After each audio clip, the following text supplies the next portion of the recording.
오늘은 하나님의 도우심 이런 제목으로 하나님 말씀 나누도록 하겠습니다. 우리가 인생을 살면서 보면은 나름대로 지혜롭게 살아가야 되고 분별하면서 잘 판단하면서 살아가야 됩니다. 우리가 특별히 인생에 대해서 지혜 말씀인 잠언에 보면은 그런 부분들이 많이 나오는데, 또한 동시에 우리가 아무리 지혜롭게 해도 어떤 순간에는 피할 수가 없습니다. 내가 아무리 최선을 다해도 어쩔 수 없는 상황이 올 때가 있어요. 그때는 오직 하나님만이 도우실 수가 있어요. 그때는 어떤 내 주변에 누가 해줄 수도 없고 나도 어쩔 수가 없고 하나님만이 도우실 때가 있습니다. 이걸 우리한테 가르치는 게 전도서예요. 그러니까 지혜롭게 삶을 잘 살아가라, 잠언에서. 그런데 어떤 상황이 되면 절대로 피할 수 없다. 하나님의 도우심이 필요하다. 이게 전도서예요. 이 양 말씀이 다 굉장히 필요한 말씀이죠. 근데 오늘 말씀에서 보면 하나님의 도우심이 있었다는 걸 얘기합니다. 다윗이 잘 피해 다니고 있었지만 결정적으로 피할 수가 없는 상황에 놓이게 됩니다.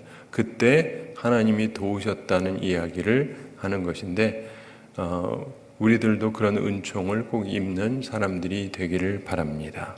24절 함께 읽어보겠습니다. 그들이 일어나 사울보다 먼저 시브로 가니라. 다윗과 그의 사람들이 광야 남쪽 마흔 광야 아라바에 있더니. 아멘. 그들이 일어나 사울보다 먼저 시브로 가니라, 이렇게 말씀합니다. 10사람들입니다. 사울왕보다 먼저 갑니다. 이들이 먼저 사울에게 와서 다윗이 우리 있는 곳에 있다고 얘기했죠. 그래서 사울하고 서로 토의를 하고 이들이 가서 살피고, 다윗이 한 곳에만 있지 않고 이쪽 저쪽 움직이기도 할 테니까 그런 거 다 살펴보고, 그냥 들은 얘기가 아니라 정확하게 본 사람을 통해서 알고 이런 정보들을 다 파악하라, 이런 얘기를 하고 그 다음에 내가 내려가겠다라고 하니까 이들이 일어나서 사울보다 먼저 시브로 갔다, 이런 얘기죠. 정탐꾼처럼 하려고 그렇게 간 것입니다. 그리고 다윗과 그의 사람들이 광야 남쪽 마흔 광야 아라바에 있더니, 그 당시에 다윗의 상황을 설명하고 있습니다. 25절 함께 읽어보겠습니다. 사울과 그의 사람들이 찾으러 온 것을 어떤 사람이 다윗에게 아뢰매, 이에 다윗이 바위로 내려가 마흔 황무지에 있더니 사울이 듣고 마흔 황무지로 다윗을 따라가서는. 사울과 그의 사람들이 찾으러 온 것을, 이 말에서 우리가 보게 되는 것은, 그래서 이제 상황 파악을 한 거죠. 그리고 사울에게 오라고 한 거고 사울이 내려온 겁니다. 그 말이 이제 생략이 되어 있는 것이죠. 그리고는 그들이 왔는데 찾으러 온 것을 어떤 사람이 다윗에게 아뢰매, 이렇게 얘기합니다. 양쪽 다 서로 정보를 알려주는 사람이 있습니다. 이런 상황에서는 빨리 바른 정보를 가지고 있는 것이 꼭 필요하죠. 여러분, 그 세계를 다니면서 보다 보면 특이한 점 중에 하나가, 예전에 우리가 잘 아는 대로 징기스칸, 거기에서 전 세계를 점령했었던 일이 있었지 않습니까? 그래서 도대체 이 사람들의 특징이 뭐냐, 이 몽골 사람들의 특징이 뭐냐면, 우리가 이제 우리 옛날에 몽고라고 불렀거든요. 몽고라고 부르다 지금 몽골이라고 부릅니다. 몽고는 그쪽을 낮춰 부르는 말이고, 몽골이 제대로 된 말이라서 이제는 몽골이라고 우리들이 쓰는데, 이 사람들은 삶의 거주지가요, 우리랑 근본적으로 다릅니다. 우리는 이제 안 움직이는 집을 짓죠. 튼튼하게 짓고 거기서 거주하고 사는데, 이들은 그렇게 살지 않아요. 천막을 짓고 살거든요. 게르라고 해서 천막이에요. 천막을 짓고 그거에 살다가 접어서 움직입니다. 여러분, 집 접어서 움직일 수 있는 분 계세요? 없잖아요. 그러니까 아주 특이합니다. 그래서 이 사람들은 넓은 땅에 살면서, 초원에 살면서, 이게 이렇게 자기 집이라는 게 우리의 집이 아니니까 이 게르를 가지고 만들어 놓고 살다가 이제 움직이자 그러면 다 싸가지고 움직이면 돼요. 특이하죠? 그리고 가서 여기 좋다 하고 자리 잡으면 그냥 딱 피면 돼요. 우리하고 사는 방식이 틀립니다. 근데 그러다 보니까 유목민족이라고 그러죠. 이 사람들의 특징이 뭐냐면 어디에서 저 사람들 잡으러 가자 그래서 알고 가잖아요. 근데 이쪽은요 온 식구가 다 같이 딴 데로 갈 수가 있어요. 전부 다 가지고. 우리는 불가능하잖아요. 집이 있고 애들도 있고 근데 다 같이 싸가지고 말 타고 가면 돼요. 그래서 가보면 없어요. 분명히 여기 부락이 있고 사람들이 살았는데 갔는데 없어요. 어디 갔지? 이렇게 되는 거예요. 이해가 되시죠? 그래서 그들을 잡기가 굉장히 힘들었다는 거예요. 그리고 이 사람들이 또 눈도 굉장히 좋습니다. 우리는 눈 좋으면 한 2.0 나온다 그러잖아요. 이 사람들 5.0이 나온대요. 그래가지고 근데 거기를 가보시면 눈이 좋아져요. 왜냐하면 초원이어서 이렇게 가보면 뻥 뚫려 있거든요. 이 사람이요 가까운 데만 보면 눈이 나빠집니다. 근데 멀리 보면 눈이 좋아져요. 그러니까 가끔 가다가 멀리 좀 보세요. 하늘도 바라보시고 태양 쳐다보지 말고 하늘을 바라보시고 그럼 눈에 좋습니다. 근데 이 사람들이 있는 데 가서 이렇게 보면은요 진짜 뻥 뚫려서 뭐 가까운 데 볼 것도 없고 저 멀리 있는데 저 멀리에 요만한 거 하나만 해도 보여요. 계속 그러다 보면 이 시야가 트입니다. 그러니까 이 사람들 눈도 굉장히 좋고 또 뻥 뚫려 있기 때문에 저기서 와도 너무 잘 보이는 거예요. 그래서 이래저래 피하기가 너무 좋아요. 도망가기가 너무 좋아요. 누가 잡기가 어렵습니다. 자기네가 자기를 잡을 수는 있어도 남이 이 사람들은 잡기가 힘들어요. 그게 이들의 대단한 전략이었고 그래서 징기스칸이 죽을 때 남겼던 유언 중에 하나가 뭐냐면 게르를 포기하지 말아라. 게르를 포기하는 순간 언제든지 움직일 수 있어야 되는데 유동성이 그들이 갖고 있던 가장 강력한 힘이었어요. 기동성. 근데 사람이요 왕궁을 짓고 편안하면 어디 가고 싶습니까? 가기 싫지. 그렇죠? 여러분도 좋은 집에서 편안하게 살고 싶잖아요. 근데 이렇게 살면서 결국 그들이 망하게 된 거예요. 이 세상에 돌아가는 걸 보면 참 특이한 게 있는데 지금 보면 여기에서 이 사람이 정보를 갖고 있어야 되잖아요. 다윗 같은 경우도 편안하게 있을 수가 없죠. 자기가 지금 도망자니까. 그래서 정보를 파악하기 위해서 노력을 합니다. 그러면서 찾으러 왔다라는 걸 누가 얘기하니까 이에 다윗이 바위로 내려가 마흔 황무지에 있더니 딴에 피했습니다. 사울이 듣고 또 사울도 정보를 또 듣죠. 그래서 마흔 황무지로 다윗을 따라가서는 집요하게 따라갑니다. 우리가 보통 국가들 간에도 정보를 갖고 있는 게 굉장히 중요하다 그러죠. 어떤 정보를 제대로 갖고 있느냐가 굉장히 중요한데 미국 같은 경우 그 정보국이 상당한 정보를 갖고 있다고 그러는데 이스라엘 같은 경우도 정보국에서 상당한 정보를 갖고 있다고 그러죠. 그 상황을 파악을 해야 되니까. 예전에 우리나라 삼성이 제일 강력했다 그러죠. 지금도 뭐 최고 기업이라고 하는데 그때 그 기업의 브레인에 해당하는 사람들이 정보를 엄청 갖고 있는데 국가정보원보다 훨씬 더 정보를 잘 갖고 있다는 말이 있을 정도였어요. 그래서 전에 한번 그거를 엄청 쳐가지고 삼성에서 이거 포기하겠다 그러고 해체를 했어요. 아시는지 모르겠지만 근데 어쨌든 정보가 있어야 거기 맞춰서 할 수 있잖아요. 근데 어쨌든 서로 여러분도 인생에서 이게 굉장히 중요해요. 정보라는 게 굉장히 중요합니다. 사람들 요즘 뭐 주식도 하고 뭐 하고 그러잖아요. 여기에 모든 핵심은 정보입니다. 누가 먼저 하느냐, 미래에 뭐가 될 거냐, 앞으로 뭐가 될 거냐, 뭐 부동산도 그렇고 다 정보예요, 사실은. 그렇기 때문에 정보를 가볍게 보시면 안 돼요. 근데 참고로 하실 것은 성도들에게 제가 꼭 말씀드리고 싶은 것은 신문 보고 하시면 안 돼요. 신문, 인터넷 그런 거 보고 하시면 망합니다. 왜냐하면 그들이 거짓말하는 게 아니라 거기에 날 정도면 이미 모두가 아는 거라서 그건 정보가 아니에요. 이해가 되세요? 남들 다 아는 거예요. 남들 다 알아요.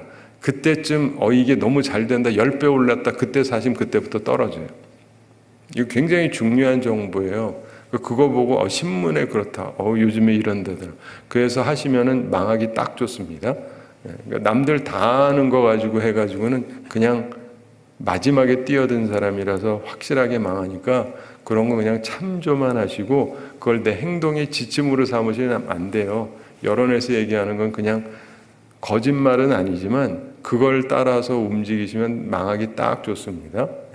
성경 말씀을 따라서 살아가셔야 되고, 근데 어쨌든 이 정보를 듣고 사울이 듣고 마흔 황무지로 다윗을 따라가서는 하여간 집요하게 따라가고 있는 거죠. 그 다음 26절 함께 읽어보겠습니다. 사울이 산 이쪽으로 가매 다윗과 그의 사람들은 산 저쪽으로 가며 다윗이 사울을 두려워하여 급히 피하려 하였으니 이는 사울과 그의 사람들이 다윗과 그의 사람들을 애워싸고 잡으려 함이었더라.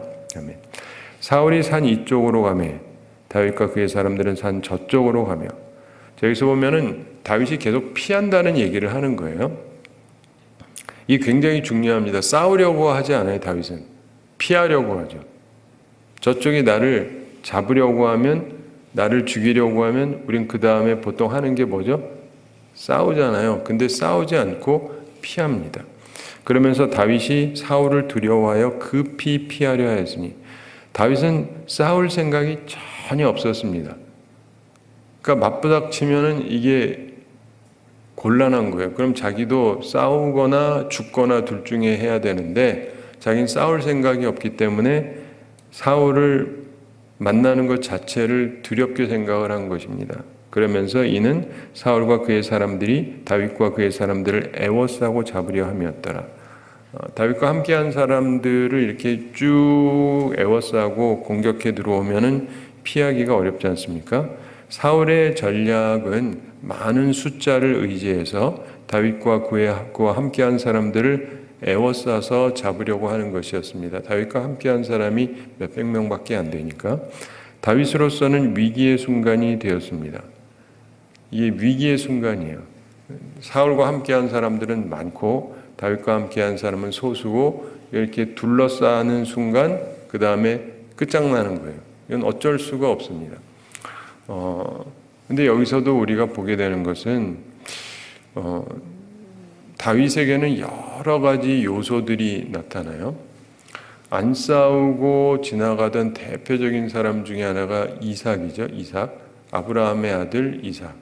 굉장히 그 분쟁을 싫어하던 사람입니다. 그래서 하나님께서 가뭄이 있을 때 이 사람이 내려갈까? 애굽으로? 그런데 하나님이 내려가지 말라 그러세요. 아버지는 내려갔었죠. 근데 하나님께서는 내려가지 말라 그래서 안 내려갑니다. 그리고 블레셋에 있었는데 거기에 하나님 말씀 듣고 있었더니 어떤 일이 생깁니까? 1년 동안 100배가 늘어나게 돼요. 그러니까 하나님의 말씀을 들으면 기근이어서 망하게 됐는데도 잘 될 수도 있다니까요. 굉장히 중요한 거예요. 그때 누가 농사를 짓겠습니까? 해봤자 뭐 되지도 않을 텐데. 근데 하나님 말씀대로 했더니 100배가 생겼다요. 이거 항상 기억을 하셔야 돼요. 하나님의 인도하심을 따라서 살아야 됩니다. 세상의 흐름, 세상의 지혜, 그것 따라서 복 받는 게 아니에요. 하나님의 말씀을 따라 살 필요가 있어요. 근데 그렇게 되니까 옆에 사람들이 또 질투를 하는 거예요. 그래가지고 거기를 또 움직이게 되는데, 일단은 우물을 뺐습니다. 그래가지고 사실은 자기 건데, 이삭 건데 자기들 거다 그러고 막 다투니까 어떻게 합니까? 움직여요. 그래가지고 또 새롭게 우물을 얻고 정착하고 있는데 또 달라 그래요. 지네 거라 그러고. 그럼 보통 우리 싸우죠. 분쟁을 하는데 가져라 그러고 갑니다. 이렇게 몇 번을 하죠. 그리고 나서야 그 다음에 하나님께서 새로운 걸 주시는데, 거기서 우리가 보게 되는 것 중에 하나가 이삭은 최대한 싸우는 거를 피해요. 근데 이것만 가지고 모든 얘기를 또 하시면 안 됩니다. 어떤 경우는 내 거라서 싸워야 되는 경우가 있어요. 가나안 땅에 들어갔을 때 이스라엘 사람들은 거기서 싸워서 차지해야 되는 거예요. 이해가 되시죠? 거기 가서 이삭 얘기를 하면 안 돼요 또. 아무데나 난 싸우기 싫어 그러고 있으면 안 돼요. 하나님이 싸우라면 싸우고 하나님이 그냥 피하게 하신 피하게 하는 거고 그래야 돼요. 근데 이제 지금 다윗 같은 경우는 그는 원래 싸움에 능한 사람이지 않습니까? 그리고 어차피 자기가 먼저 공격한 것도 아니고 저쪽에 공격했으니까 자기도 어쩔 수 없다. 반란 일으킬 수 있죠. 근데 절대 그러지를 않아요. 이게 굉장히 중요한 부분입니다. 그도 싸울 땐 싸우고 안 싸울 땐 안 싸우고 이런 부분들이 있지만 근본적으로 가지고 있었던 원리와 원칙이 있는데 제일 1번이 뭐냐면 하나님이 어찌 생각하느냐예요. 하나님. 사울을 공격 안 한 이유는 딱 하나예요. 하나님이 기름 부은 자다 라고 하는 그 이유 하나 때문에 공격을 하지 않았어요. 근데 어쨌든 그러다가 자기가 지금 위기의 상황에 처하게 됐습니다. 이거 어떻게 해야 됩니까? 근데 그때 하나님이 도우세요. 27절 함께 읽어보겠습니다. 전령이 사울에게 와서 이르되 급히 오소서 블레셋 사람들이 땅을 침노하나이다. 아멘. 전령이 사울에게 와서 이르되 다윗으로서는 위기의 순간이 다가왔습니다. 근데 전령이 사울에게 옵니다. 그리고 급히 오소서 블레셋 사람들이 땅을 침노하나이다. 블레셋의 침공 이야기를 전해주었습니다. 중요한 정보를 마침 이때 얘기해 준 거예요. 인생 살아가면서 보면은요, 이게 지금 얘기하느냐, 1시간 후에 얘기하느냐에 따라서 완전 달라지는 것들이 많이 있습니다. 마침 이때 그런 거예요. 사람들이 움직인 거지만 이 움직임에는 모든 것을 주관하시는 하나님이 계시는 것이죠. 뭐 블레셋이 지금 갑자기 침공해가 와가지고 갑자기 그러겠어요? 이미 블레셋이 움직이고 있었겠죠. 그리고 왔다는 것을 알게 되면서 왕에게 알려줘야 되겠다고 생각도 하고 여기에도 다 시간이 가는 거죠. 근데 그러면서 마침 아주 적당한 시간에 하나님의 도우심이 임한 거예요. 사울 입장에서는 지금 다윗을 이제 잡아 죽일 수 있다라고 생각을 하는데 공격이 들어온 것도 있어요. 그럼 자기가 자기 나라를 지키기도 해야 되니까, 내 나라니까. 28절 함께 읽어보겠습니다. 이에 사울이 다윗 뒤쪽 길을 그치고 돌아와 블레셋 사람들을 치러 갔으므로 그것을 셀라 하마누곳이라 칭하니라. 아멘. 이에 사울이 다윗 뒤쪽 길을 그치고 돌아왔다 이렇게 되어 있습니다. 방향 전환을 한 것이죠. 우선 블레셋의 침략을 막아야 한다 이런 판단이 선 것인 것 같습니다. 하나님께서 사울의 관심을 돌리신 것이죠. 우리 보면은 사울이 이런저런 일을 할 때마다 그때 하나님께서 사울의 생각을 전환시키거나 주변 사람들을 바꾸셔서 다윗을 살리신 일이 여러 번 있었는데 이번에도 그런 것이죠. 그러면서 블레셋 사람들을 치러 갔으므로 다윗의 위기의 순간에 다른 일이 생깁니다. 그래서 사울 왕이 방향을 바꾸게 되었습니다. 하나님의 도우심이죠. 하나님의 도우심. 그래서 그곳을 셀라 하마누곳이라 칭하니라. 셀라 하마누곳이라는 말은 분리하는 바위다 이런 뜻입니다.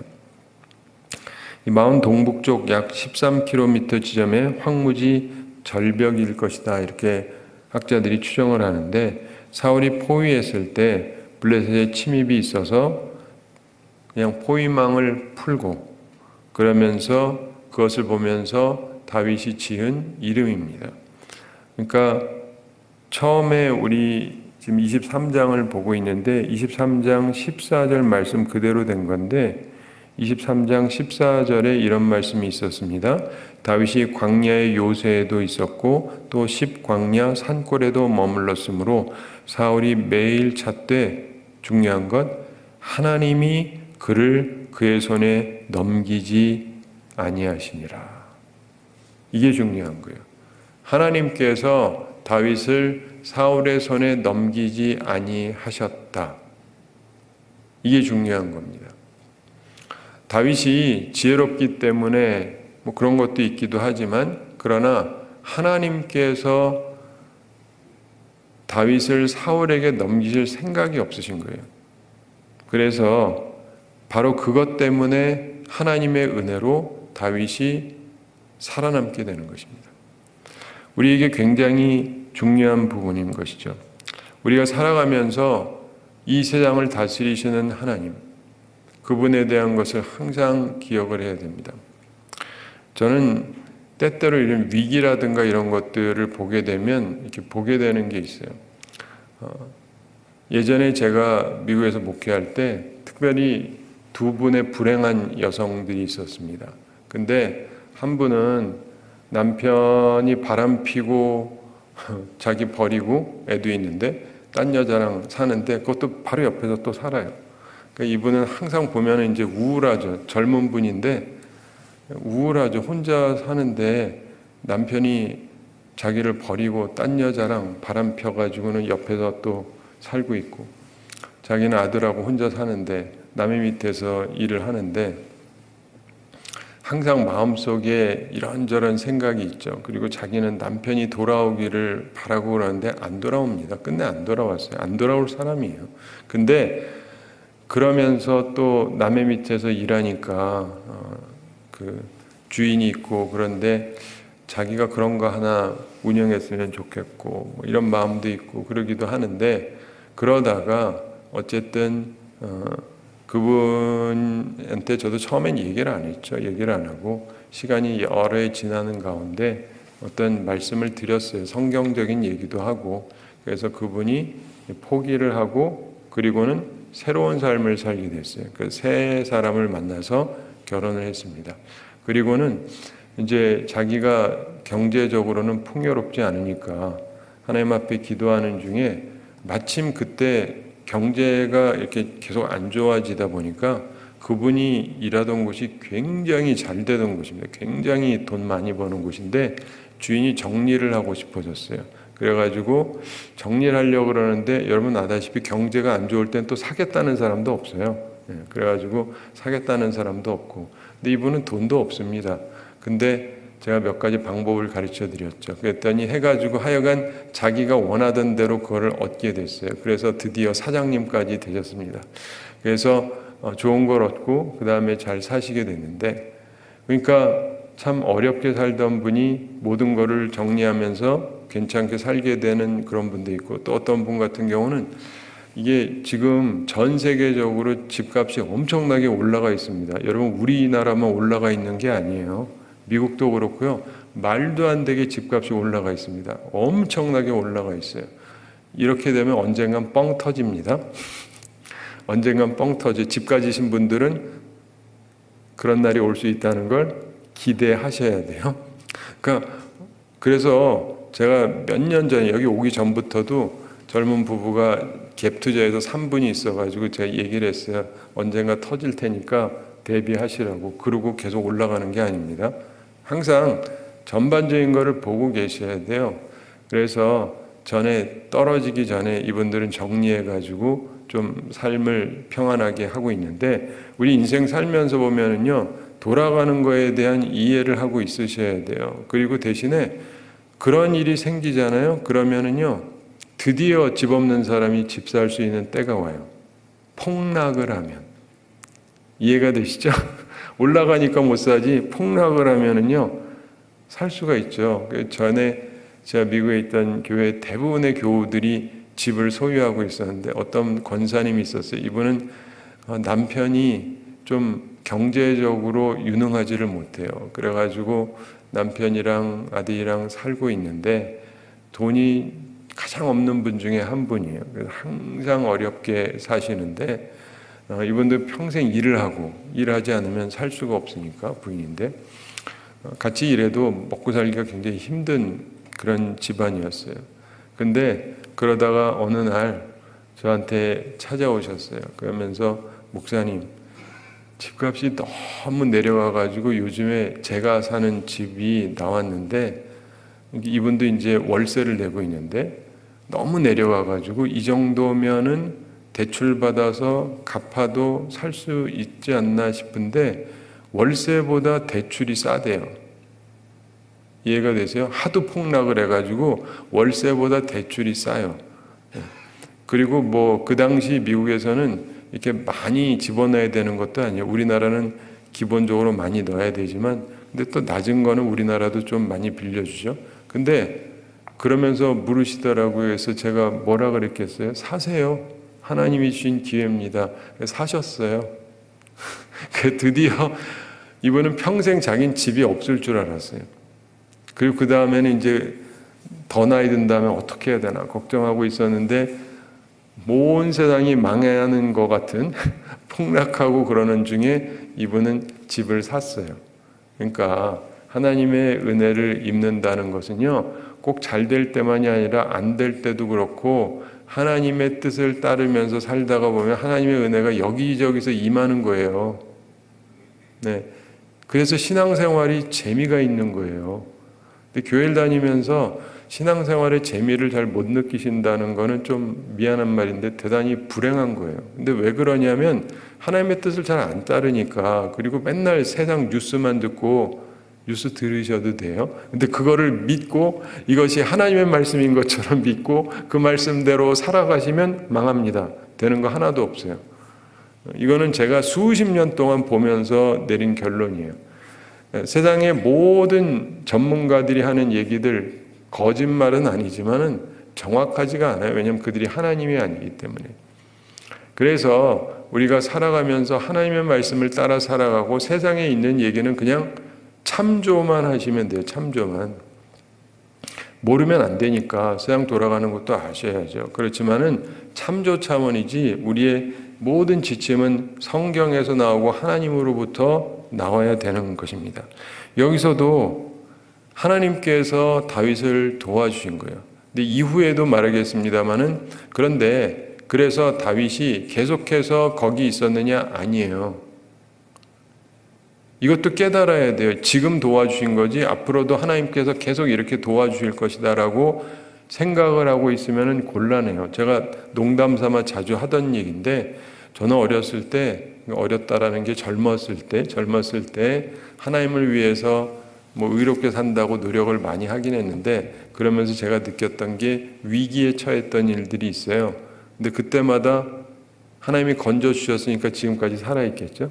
그러면서 감사하긴 했는데 어느 날 제가 깨달은 거예요. 내가 계속 이러면 하나님이 피곤하시겠다. 날 구해 주시느라고.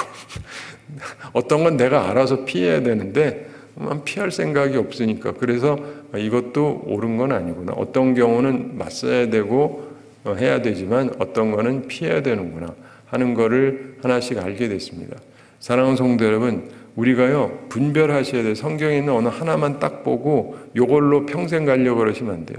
제가 한국교회를 보면서 느끼는 건 뭔지 아세요? 뭐 얻으려면 생각하는 게 여리고성 얘기만 하는 분들이 있어요. 여리고성 아시죠? 여리고성 무너뜨릴 때 이렇게 돌잖아요. 네. 그래가지고 쓰러지잖아요. 그걸 보면서 땅 밟기를 해야 된다. 그래가지고 우리 뭐 갖고 싶으면 거기 가서 빙글빙글 도시고 기도하면서 그러다가 보면 얻는다. 그러는 수도 있어요. 근데 제가 그러니까 성경을 그거 하나만 가지고 하시면 안 돼요. 하나님께서 가나안 땅에 들어갈 때 여리고성을 그렇게 무너뜨리신 건 사실이지만 그 다음엔 어느 성도 그렇게 한 적이 없어요. 그 다음 아이성 갔을 때도 또 돌았어요? 안 돌았어요. 안 돌아서 패배했나요? 아니요. 아간 때문에 패배한 거죠. 그리고 하나님이 다른 전략으로 이기게 하세요. 그 다음에도 어떠한 곳에서도 여리고처럼 돌고 소리쳐서 무너뜨린 경우가 없어요. 근데 왜 그거 하나 가지고 이 옛날에 약장사들, 이 엉터리 약장사들이 하는 게 뭐냐면 이 약으로 말씀드릴 것 같으면 만병을 통치하는 약입니다. 뭐 관절염이 있으십니까? 이것만 먹으면 다 낫습니다. 뭐 혈압이 있습니까? 다 낫습니다. 이거 가짜입니다. 아시죠? 어떤 부분에선 효과가 있을 수는 있지만은 대부분 그런 게 있어요. 약간 효과는 있으니까 팔고 다니죠. 근데 그게 모든 걸 낫게 하는 게 아니에요. 그런 것처럼요. 하나님의 말씀조차도 하나님의 말씀이 귀한 말씀인데 한 약 가지고 다 하려고 그러시면 안 돼요. 혈압약 따르고요. 그렇죠? 당약 따르고 약들이 다른 거예요. 아무거나 이거 가지고 이거 좋다 해가지고 이것만 다 먹었다가 해결되는 게 아니잖아요. 그러므로 하나님의 말씀도요. 통합적으로 종합적으로 이해를 하셔야 돼요. 29절 함께 읽어보겠습니다. 다윗이 거기서 올라가서 엔게디 요새에 머무니라. 아멘. 다윗이 일단은 거기서 올라갑니다. 지금 있는 곳이 위험하다고 판단을 해서 높은 곳으로 가는 것이죠. 그리고 엔게디 요새에 머무니라 이렇게 되어 있습니다. 오늘 말씀을 맺으면서 생각할 게 있습니다. 우리가 사무엘상 23장을 보면서 어떤 사람들은 구원을 받고 그럼에도 이익을 따르는 사람들이 있었습니다. 그일라 사람들이 그랬죠. 다윗으로부터 도움을 받고도 다윗을 넘길 사람들, 그리고 여기 10사람들처럼 그 경우는 아니지만 하여간 자기들의 이익을 위해서 넘겨버리겠다고 하는 사람, 이런 사람들이 있었습니다. 그러나 하나님의 뜻을 따르는 사람도 있었죠. 요나단처럼. 우리는 어떤 사람들인가를 항상 생각해 봐야 됩니다. 세상을 살면서 보면은 사실은 대다수의 사람들은 이익을 따라 살아요. 그래서 대다수의 사람들을 마음으로 깊이 의지하시면은 실망이 깊어집니다. 우리가 위골된 다리에 의지하면 안 된다 그러죠. 다리가 뼈가 부러졌으면요, 이 다리로 힘줘가지고 되지가 않습니다. 그런 것처럼 많은 사람들의 상태가 온전하지가 못하기 때문에 그냥 사람만 많고 내가 옛날부터 알았고 그러니까 괜찮으냐? 글쎄요. 내가 큰 도움을 주고도 도움이 안 될 수가 있어요. 그렇다고 해서 그 욕만 하고 살겠습니까? 그런 거예요. 그걸 계속 전제하셔야 돼요. 이해가 됐어요? 내가 저 사람 살려줬는데 나한테 그럴 수 있느냐? 계속 열받고 사실래요? 그러시면 안 돼요. 털어버리시고 전진해 나가셔야 되는 거예요. 다윗이 그랬던 것이죠. 그러면서도 때로 그가 너무 힘드니까 요나단을 통해서 힘을 주시기도 하시고, 지금같이 도저히 피할 수가 없는 상황이 됐을 때 블레셋이 침공해 오고 그 침공해 온 소식을 듣게 함으로 해서 일단은 포위망을 풀도록 만들어 주셨죠. 하나님께서 또 그때 도우세요. 하나님이 우리에게 어려움을 주기도 하지만 도저히 못하겠다 싶을 때 또 피할 길을 주시는 건 사실입니다. 저도 항상 느끼는 것은 하나님이 날 왜 이렇게 괴롭게 하시나 싶은데, 그러다 도저히 안 되겠다 싶으면은 하나님이 숨쉬게 해주세요. 근데 제가 여기서 배운 게 있어요. 그러면서 힘이 세지기 시작해요. 여러분도 마찬가지예요. 감당할 수 있는 힘이 점점 세져요. 요 정도도 감당 못하다가 그 다음엔 좀 더 힘이 나고 좀 더 힘이 나고 좀 더 힘이 나서 그 다음에 웬만한 거는 나를 무너뜨리지 못할 만큼 힘이 생겨요. 그러니까 여러분들이 어려움이 생기는 것이 힘들죠. 근력 운동하는 거랑 똑같아요. 이거를 상당히 하는데 너무 무리되게 하면은 파열되니까 안 되고, 적당하게 하면서 이게 계속 하다 보면 점점 힘이 세지는 거예요. 하나님께서 우리에게 힘을 키워주시는 거예요. 여러 가지 어려움 속에서도 감당할 수 있는 사람이 될 수 있도록. 그래서 여러분도 혹시 지금도 어려움을 겪고 있으시다고 한다면 하나님께서 나를 키워주시는 것이다, 힘을 키워주시는 것이다 하는 것을 바라보시고, 또 너무 힘들면 또 기도하셔야 돼요. 항상 기도해야 되고, 너무 힘들면 또 하나님께서 피할 길을 마련해 주십니다. 예. 사울이 추적했지만 그는 뜻을 이루지 못했죠. 왕이라도요, 자기가 원하는 거 마음대로 안 됩니다. 그래서 모사제인 성사제천이라고, 사람이 계획을 해도 뜻을 이루는 것은 하늘입니다. 하나님의 뜻이 온전히 이루어지는 것이죠. 그러니까 우리는 하나님 편에 서서 하나님을 따라 살아가는 것이 제일 평안한 것입니다. 항상 그 자세를 유지해서 하나님의 도우심, 다윗이 얻었던 그 하나님의 도우심을 우리도 받으면서 살아가는 우리 모두가 되기를 바랍니다. 우리 함께 기도하겠습니다. 사랑의 하나님 아버지, 우리를 사랑해 주시고 오늘도 저희들에게 귀한 말씀 주심을 감사드립니다. 다윗이 위기의 순간에 하나님의 도우심이 있었는데 우리가 그 말씀을 보면서 위로를 받습니다. 주님, 우리의 삶 속에서 어렵고 감당하기 어려울 때 하나님께서 함께해 주시고, 그래서 피할 길을 열어주시는 하나님, 그 하나님을 우리가 체험하며 살아가게 해주시고, 다윗의 하나님이 우리의 하나님이 되시고 하나님께서 우리와 함께 하시는 것을 항상 체험하며 살아가게 하여 주시옵소서.